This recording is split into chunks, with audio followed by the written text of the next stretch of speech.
Einstein is responsible for the theory of general relativity, which is a way of looking at the universe that has been proven out by observational evidence for the last 100 plus years. His basic tenet is that mass warps space-time, and that this can be observed, and that as, in particular, massive objects spiral around each other, that they give out gravitational radiation or gravitational waves. This is ripples in space-time that is being caused by that mass interacting with space-time itself. So that leads to a tremendous amount of predictions. In particular, as binaries in-spiral and collide with each other, we would see these waves rise to a peak and then ripple across the universe, and that they could even be detected if we had the right kind of technology to be able to feel or see or hear space-time itself moving. Gravitational radiation astronomy is developing detectors that can actually measure that change in space-time itself. Laser interferometry. This is the best way that we can actually measure this phenomenon.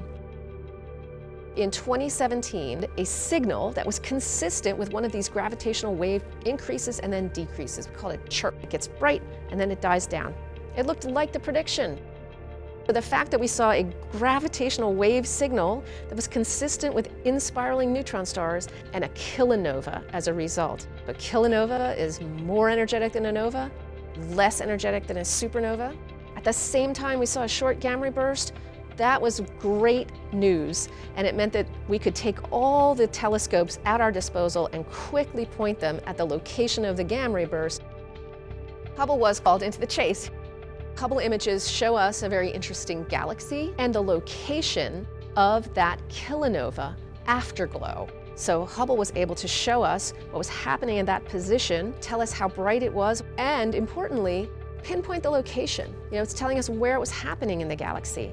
And not only is that giving us information about where it was in the galactic environment, but that's also crucial information for other telescopes to be able to point to that same location, and we can take that data and combine it into that multi-wavelength picture.